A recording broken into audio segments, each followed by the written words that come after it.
ঘুরে ঘুরে দেখা আর ভয়ঙ্কর নতুন নতুন ভয়ঙ্কর ঘটনা কালেক্ট করা আমার পেশায় পরিণত হয়েছে। আমি আজকে আপনাদের মাঝে যে ঘটনাটা শেয়ার করব, সেটা আমাদের গ্রাম থেকে ২ মাইল ফাঁকে একটা আমার দাদা ছিল। সেই দাদা, পরিচিত দাদা, সেই দাদার কাছে এই ঘটনাটা আমি শুনেছি। সে যেভাবে আমাকে বলেছে ঠিক সেভাবে আপনাদের কাছে শেয়ার করব। আর আপনি যদি আমার চ্যানেলে নতুন হয়ে থাকেন তাহলে অবশ্যই আমার চ্যানেলটি সাবস্ক্রাইব করে সবসময় নতুন নতুন ভয়ঙ্কর ঘটনা সবার আগে আপনি শুনুন। তাহলে কথা না বাড়িয়ে আমার ঘটনাটা শুরু করা যাক। রাত এখন 11টা বাজে। নিজের বাড়ির উঠানে একা একা বসে আছি, হাতে একটা ভূতের গল্প বই। বাড়িতে একা রয়েছি, তার উপর আবার পূর্ণিমার রাত। আমার চারদিক দিয়ে হালকা হালকা বাতাস বয়ে যাচ্ছিল। এরকম পরিবেশে ভূতের গল্প পড়া যে কি মজার তা শুধু যারা এই পরিবেশে বই পড়ে অভ্যস্ত তারাই বলতে পারবে। আমার বাড়িটা গ্রামের অনেক ভেতরে অবস্থিত, তাই বেশ নির্জন একটা বাড়ি। আশেপাশে অন্য আর কোনো বাড়ি নেই। আমার বাড়ি থেকে একটু দূরেই শুধু পরিত্যক্ত একটা বাংলো রয়েছে। বাংলোর নাম হরিনাথ বাংলো। বাংলোটা দেখতে বেশ সুন্দর, যদিও এখানে কেউ থাকে না। বই পড়তে আমিও ভীষণ ভালোবাসি। বিশেষ করে ভূতের বা কোনো রহস্য গল্পের বই হলে তো আর কোনো কথাই নেই। অবশ্যই শেষ করে বয়সে কি বা করতে পারি। আমার বয়স 40 পেরিয়ে 50-এর কাছাকাছি। এখন আর ঠিক আগের মতো কাজ করতে পারি না। অবশ্য কাজের বা কর্ম কাজের জন্য এই পৃথিবীতে যে আমি বড় একা, খুবই একা। আমার কোনো আপনজন আর বেঁচে নেই। সবাই ওপারের দুনিয়ায় পাড়ি দিয়েছে। আমার জন্মের 3 মাস আগে একটা সড়ক দুর্ঘটনায় আমার বাবা মারা যান। আর আমার জন্মের সাথে সাথেই আমার মাও মারা যায়। এরপর থেকে আমাকে আমার বড় ভাই রহিম শেখ লালন পালন করেন। কিন্তু আমার যখন 17 বছর বয়স, তখন এক রাতে নৌকা ডুবিতে আমার সেই বড় ভাইও মারা যায়। পুরো পৃথিবীতে আমি বড় একা হয়ে যাই। ঠিক সেই সময় থেকে এখন পর্যন্ত আমার দেখাশোনা করতে থাকেন রমিজ চাচা। রমিজ চাচা আমার রক্তের সম্পর্কে কেউই না, আমাদের বাড়িতে টুকটাক কাজ করত। আমার বাবা এবং বড় ভাইয়ের খুব বিশ্বস্ত কাজের লোক ছিল। রমিজ চাচার এই পৃথিবীতে মা ছাড়া আর আপন বলতে কেউই বেঁচে নেই। যদিও তার মা এখান থেকে অনেক দূরের একটা গ্রামে থাকেন। রমিজ চাচা আমাকে তার সন্তানের মতোই ভালোবাসা দিয়ে বড় করেছে। রমিজ চাচা আমারও খুব বিশ্বস্ত। এরপর আমার যখন 27 বছর বয়স হয়, তখন রেহানা আক্তার নামে একটা মেয়ের সাথে আমার বিয়ে হয়। এরপর থেকে আমার জীবন খুব ভালোভাবে চলছিল। আমার তখন বয়স ছিল 35। তখন আমার একটা 5 বছরের ছেলেও ছিল, নাম তার ছিল রাফি। এক রাতে আমি রেহানা আর রাফি গাড়িতে করে এক দাওয়াত থেকে ফিরছিলাম। হঠাৎ একটা ট্রাক এসে আমাদের গাড়িতে ধাক্কা দেয়। আমি কোনোভাবে সেই দুর্ঘটনায় বেঁচে যাই, কিন্তু রাফি আর রেহানাকে কোনোভাবেই বাঁচাতে পারিনি। এরপর থেকে এই পৃথিবীতে আমি একা, বড়ই একা। এরপর থেকে নির্জন এই বাড়িতে থাকতে শুরু করি। এখন আমার বেঁচে থাকার একমাত্র সম্বলই এই বইগুলো। আর আমার দেখাশোনা করার দায়িত্বটা নেন রমিজ চাচা। তাই এখন আমি আর রমিজ চাচাই শুধু এখানে থাকি। সব ছেড়ে এই বাড়িতে চলে আসারও একটা কারণ আছে। এই বাড়ির উঠানের পাশে পাঁচটা কবর রয়েছে। এইগুলো আমার মা বাবার, স্ত্রী ও ছেলের কবর। এদের কবরের পাশে আরেকটা কবরের জায়গাও রাখা আছে। আমার ইচ্ছা কবরটা আমার হবে। তাই প্রতি রাতে উঠানে বসে আমি গল্পের বই পড়তে বসি। মাঝে মধ্যে মনে হয় তারা আমার পাশেই আছে। প্রতিদিনই আমার পাশে এখানে রমিজ চাচা থাকে, কিন্তু আজ সেও বাড়িতে নেই। তাই আমি একা। আসলে হঠাৎ গতকাল রমিজ চাচা খবর পায় যে তার মা নাকি মারা গেছে। তাই রমিজ চাচা তার গ্রামের বাড়িতে গিয়েছেন গতকাল। যাওয়ার আগে বলে গেছেন ফিরতে 3-4 দিন লাগবে। আমিও তাকে আটকাইনি, যদিও রমিজ চাচা ছাড়া থাকার অভ্যাস আমার খুব এক্সট্রা ছিল না। বসে বসে গল্পের বই পড়ছিলাম আর রমিজ চাচার কথা মনে করছিলাম। সে এখন এখানে থাকলে হয়তো আমাকে 1 কাপ চা বানিয়ে খাওয়াতো। সব চিন্তা বাদ দিয়ে বইটার দিকে আমার মনোযোগী হলাম। খুব মনোযোগী দিয়ে বইটা পড়ছিলাম। হঠাৎ আমার মনোযোগটা নষ্ট করে দিল একটা তাজা গোলাপের গন্ধ। আমি বেশ অবাক হলাম, এত রাতে এখানে গোলাপের গন্ধ আসলো কিভাবে? আমার বাড়িতে আমি তো একা রয়েছি, আর পুরো বাড়িতে কোনো গোলাপের পারফিউম নেই। আর গোলাপ গাছ আমাদের গ্রাম থেকে দূরে থাকে। আশেপাশে 14 গ্রামের ভেতর কোনো গোলাপ গাছ নেই। হঠাৎ গোলাপের গন্ধে বেশ অবাকই হলাম। হঠাৎ আমার অবাক দৃষ্টিতে আরও অবাক করে দিল, আমার সামনে এসে হাজির হলো রমিত চাচা। আমি রমিত চাচাকে দেখে খুব অবাক হলাম। চাচার তো এখন তার গ্রামে থাকার কথা, সে এখানে কি করছে? আমি অবাক হয়ে রমিত চাচাকে প্রশ্ন করলাম, রমিত চাচা, তুমি এত রাতে? তোমার মারা গেছে, তোমার তো এখন গ্রামে থাকার কথা ছিল। জি হ্যাঁ বাবু, মায়ের দাফন আজ সকালে দেওয়া হয়ে গেছে। আপনার ছাড়া মনটা কেমন যেন করতেছিল, তাই দাফন শেষ করে চলে আসছি আর কি। সেখানে তো আর আপন কেউ নাই। তা যা বলেছ, তোমাকে ছাড়াও আমার খুব একা একা লাগছিল। এসে যখন পড়েছ, ঘরে চলে যাও, গোসল করে ফ্রেশ হয়ে ঘুমিয়ে পড়ো, সকালে আবার কথা হবে। জি বাবু। আচ্ছা, একটা কথা কইতে চাইছিলাম। যে এই কথা বলো। আসলে বাবু, আমি ট্রেনে করে ওইখানে আসতেছিলাম। ট্রেন যখন প্রায় স্টেশনে এসে পৌঁছালো, তখন আমার লগে একটা মায়াও ট্রেন থেকে নামছিল। মায়াটা আমারে একটা ডায়েরি দিয়ে কইলো যে ডায়েরিটা একটু ধরতে, সে একটু পরেই এসে নিয়ে যাইব। এরা মায়াটা পাশের একটা জঙ্গলে চলে গেল। আমি ভাবলাম ওই হয়তো কোনো টয়লেটে গেছে। এক ঘন্টা চলে গেল, সেইখানে মায়াটার আর দেখা পাইলাম না। কিন্তু জঙ্গলে থেকে আর কেউ বাইরে হয়ে আসে নাই। এরপর আমি জঙ্গলে গেলাম, কিন্তু কাউকে তো খুঁজে পাইলাম না।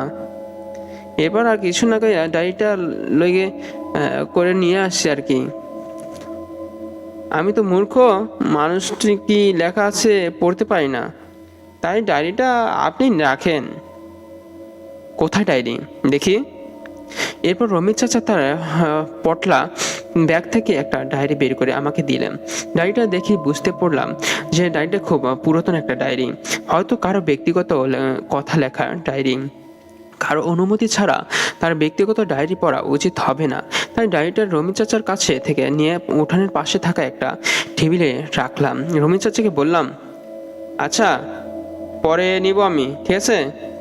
রমিত চাচা আমার কথা শুনে বললেন, ঠিক আছে বাবু।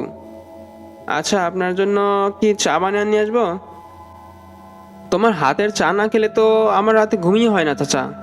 কিন্তু তুমি তো মাত্র কতদূর থেকে আসলে। থাক, আজ বাদ দাও। কি যে বলেন বাবু, চা বানাইতে আর কতক্ষণই বা সময় লাগবে? আপনি বসেন একটু, আমি চা বানিয়ে নিয়ে আসছি তাড়াতাড়ি। এরপরে রমিত চাচা চা বানাতে বাড়ির ভেতরে গেলেন। রমিত চাচা এত দ্রুত গ্রাম থেকে চলে আসায় মনে মনে বেশ খুশি হলাম। আসলে তাকে ছাড়া আমি খুব একা থাকতে পারি না। এরপর আবার উঠোনের চেয়ারে বসে সেই ভূতের গল্পের বই পড়তে শুরু করি। সেই ডায়েরিটা আমার থেকে বেশ কিছুটা দূরে টেবিলেই পড়েছিল। ডায়েরিটা সম্পর্কে এতটাই আগ্রহী ছিল না আমার। আমি টানা 1 ঘন্টা মনোযোগ দিয়ে সেই বইটাও পড়তে থাকলাম। হঠাৎ আমার মনে পড়লো, আরে চাচা না সেই কখন গেল চা বানাতে? তার তো এতক্ষণ সময় লাগার কথা ছিল না। তাহলে কি রমিত চাচা চা বানানোর কথা ভুলে গিয়েছে নাকি ক্লান্ত হয়ে ঘুমিয়ে পড়েছে? অবশ্য রমিত চাচা ভুলে যাওয়ার মানুষ না, তো ব্যাপারটা আমার কাছে বেশ খটকাই লাগতেছে। তাই বইটা টেবিলে রেখে রমিত চাচা খুঁজতে বাড়ির ভেতরে ঢুকলাম। আমি জোরে জোরে শব্দ করে তাকে ডাকলাম, রমিত চাচা, রমিত চাচা, কোথায় তুমি? ঘুমিয়ে পড়লে নাকি রমিত চাচা? কিন্তু বাড়ির ভেতর থেকে কোনো উত্তরই এলো না। এরপর আমি পুরো বাড়ি খুঁজলাম, কিন্তু কোথাও রমিত চাচাকে খুঁজে পেলাম না। আমি খুব অবাক হলাম, রমিত চাচা কি উদয় হয়ে গেল নাকি? আমি আবারও কয়েকবার রমিত চাচাকে ডাকতে ডাকতে পুরো বাড়ি তাকে খুঁজলাম, কিন্তু তাকে কোথাও পাইলাম না। অবশেষে তাকে খুঁজে না পেয়ে খুব বিরক্ত হয়ে মোবাইলটা বের করে তাকে কল দিলাম। কিছুক্ষণ কল বাজার পরেই রমিত চাচা কলটা ধরলেন। রমিত চাচা কলটা ধরতেই খুব গম্ভীর আর কিছুটা রাগান্বিত কণ্ঠে আমি তাকে বললাম, রমিত চাচা, চা বানাতে গিয়ে তুমি কোথায় উদয় হয়ে গেলে? এখন তুমি কোথায়? রমিত চাচা আমাকে যা বললো তা শোনার জন্য আমি মোটে প্রস্তুত ছিলাম না। তা আমি এই জিনিসটা শোনার পরে হয়তো আকাশ থেকে পড়লাম। রমিত চাচা তখন বললেন, কি বলেন এসব বাবু? আমি চা বানাবো না কেমনে? আপনি কি ঘুমের তাহলে আমার কল দিলেন নাকি? আমি তো এখন আমার গ্রামের বাড়িতেই আছি। আপনারা তো কই আসছিলাম যে আমার মা মারা গেছে, তাই আসতে 3-4 দিন বেশি সময় লাগবে। তুমি কি সত্যি আজ গ্রাম থেকে ট্রেনে করে আসনি? কি বলেন বাবু? আজকে সকালে মারে দাফন দিলাম, এখানে মেলা কাম পড়ে আছে, 2 দিন থাকা লাগবে। আর আমি ট্রেনে করে আসুম মানে? আমি তো বাসে যাতায়াত করি। আপনার কি হয়েছে বাবু? আমি কি তাড়াতাড়ি চলে আসবো? আরে কিছুই হয়নি, তুমি গ্রামের কাজ শেষ করে ধীরে সুস্থে এসো, ঠিক আছে? হয়তো বই পড়ার নেশায় ভুল কিছু দেখেছি। আচ্ছা, ঘুমাও, তুমি চিন্তা করো না। এই বলেই কলটা আমি কেটে দিলাম। রমিজ চাচাকে তো বেশ চিন্তা করতে না করে দিলাম, কিন্তু আমি খুব চিন্তায় পড়ে গেলাম। রমিজ চাচা যদি না এসে থাকে তাহলে একটু আগে আমি যাকে দেখলাম, যার সাথে কথা বললাম, সে কে ছিল? আর আসলেই রমিজ চাচাকে ট্রেনে করে যাতায়াত করেন না, তিনি সবসময় বাসে যাতায়াত করেন। তাহলে কি একটু আগে রমিজ চাচা আমার কাছে এসেছিল? এটা শুধুমাত্র আমার কল্পনা ছিল? এরপর গম্ভীরভাবে বাড়ির উঠানে গেলাম। সেখানে গিয়ে টেবিলে যা দেখলাম, আমি পুরো অবাক হয়ে গেলাম। টেবিলে এখন সেই ডায়েরিটা পড়ে রয়েছে, যেটা কিছুক্ষণ আগে রমিজ চাচা আমাকে দিয়েছিল। রমিজ চাচা যদি নাই আসে তাহলে এই ডায়েরিটা আমার কাছে এলো কিভাবে? ব্যাপারটা যদি আমার কল্পনা হতো তাহলে তো আর এই ডায়েরিটা এখানে পড়ে থাকতো না। আর রমিজ চাচাও মজা করার মানুষ না।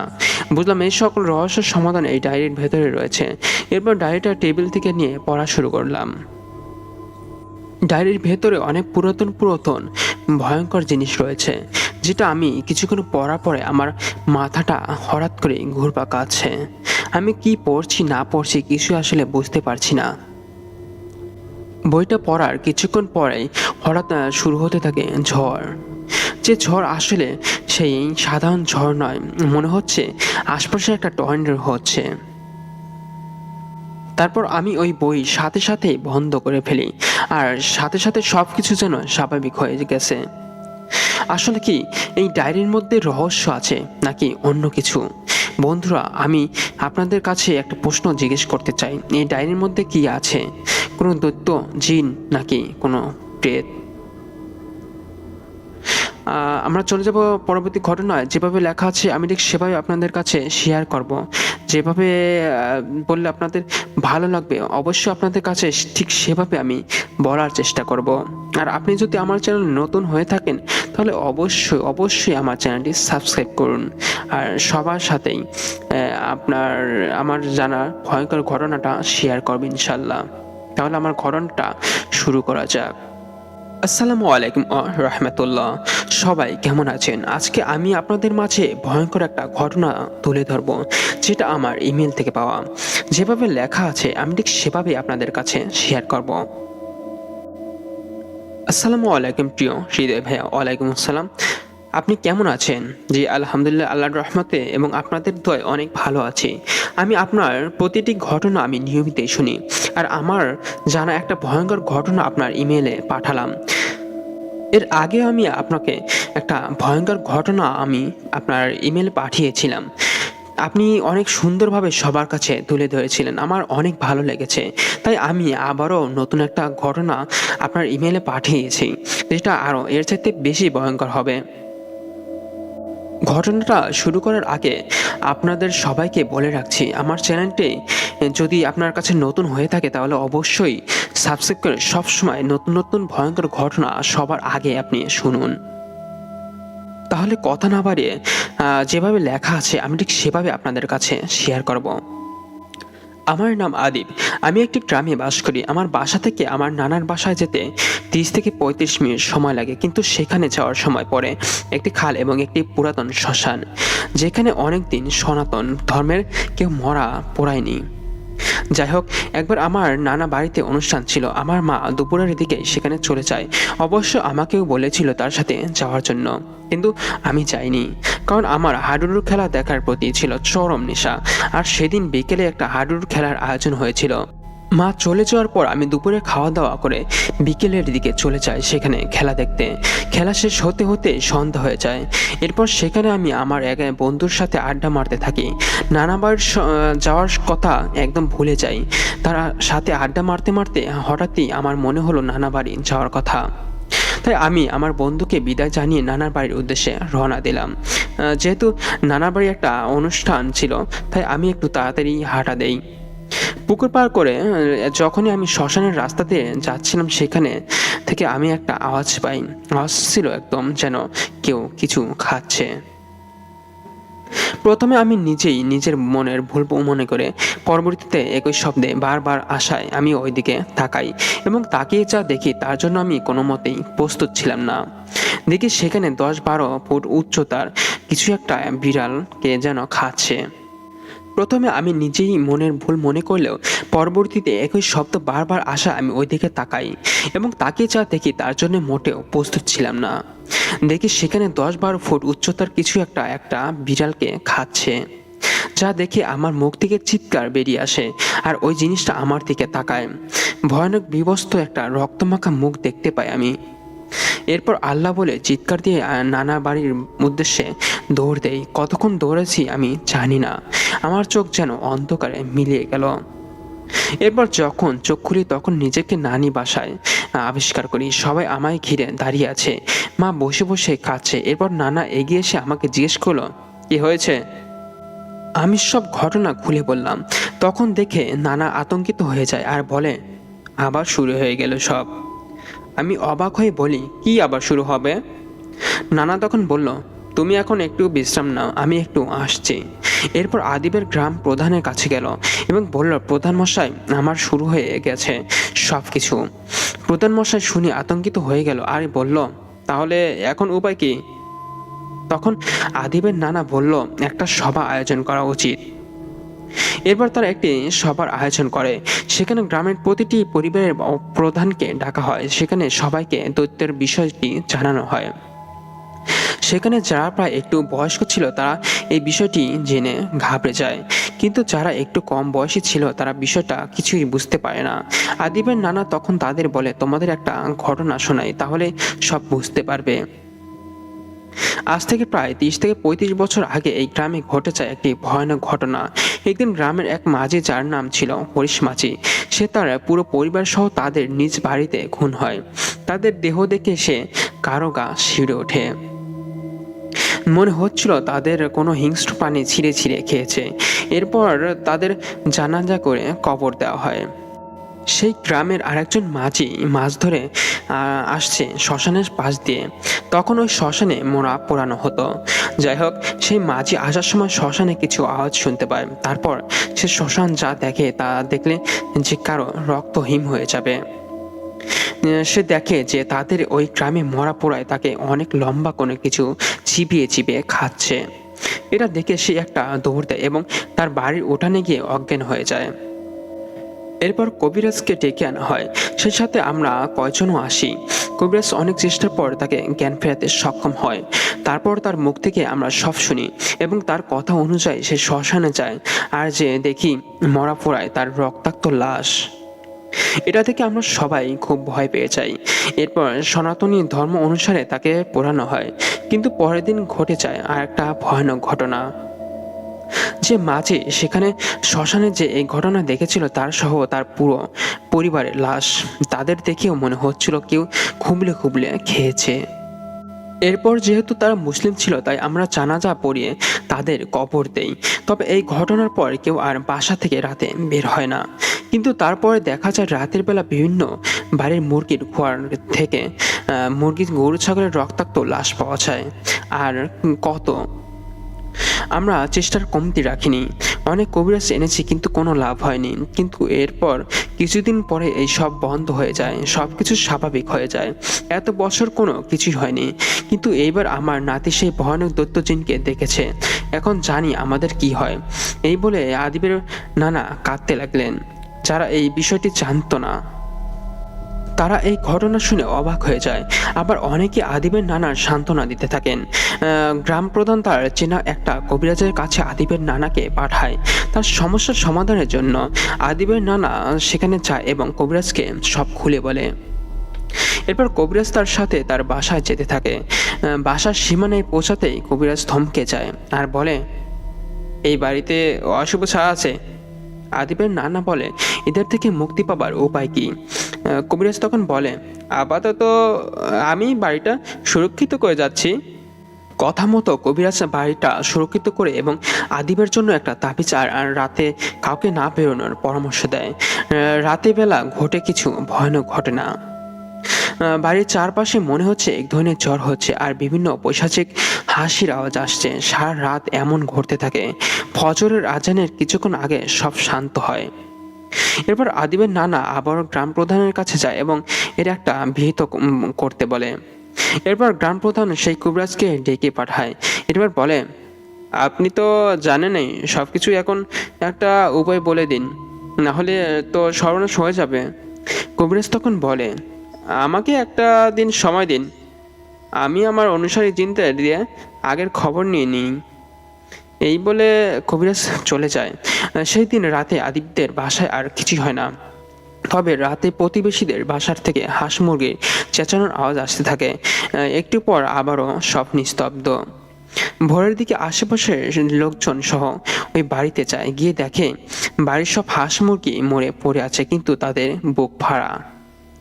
এরপর সকালবেলা ওই কবিরাজ আসে, এসে গ্রাম প্রধানকে জানায় ওইটা একটা শক্তিশালী দৈত্য জিন। ওই দৈত্য জিন আজ থেকে প্রায় 100 বছর আগে এক কবিরাজ তার খারাপ কার্যকলাপের জন্য একটা কলসির ভেতরে বন্দি করে নদীতে ভাসিয়ে দেয়। এরপর প্রায় 35 বছর আগে এক জেলে এই কলসি খোলে এবং ওই জিন মুক্ত হয়ে যায়, যার ফলস্বরূপ তাকে সহ তার পরিবারকে মরতে হয়। মাংস এবং রক্ত এই জিনদের প্রধান খাদ্য, তবে এরা কলিজা খেতে বেশি পছন্দ করে।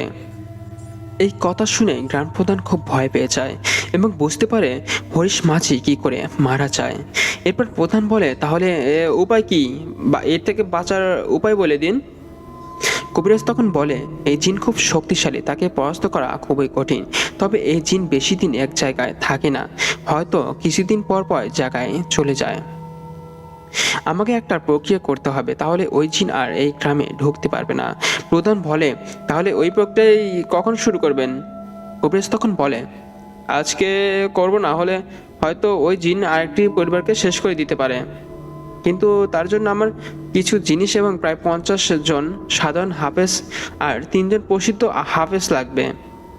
তার মতো সব কাজ সম্পন্ন হয়, তবে সেটা করতে তারা অনেক দেরি করে ফেলে, যার কারণে আসর নামাজের পর প্রক্রিয়াটি শুরু হয়। গ্রামের 4 সীমানায় কবিরাজ সহ 4 জন প্রসিদ্ধ হুজুর এবং তাদের সাথে 10 জন করে সাধারণ হাফেজ থাকে। সাধারণ হাফেজরা কোরআন পাঠ করতে থাকে এবং হুজুররা তাদের কি কি করতে বলে তা বলে দিয়েছিল। কিন্তু তাদের প্রক্রিয়া শেষ ধাপ সম্পন্ন হওয়ার আগে সারা গ্রামে ঝড় হয়ে যায়। এটা সে ঝড় নয়, মনে হচ্ছে পুরো গ্রামকে শেষ করে দেবে এমন ঝড়।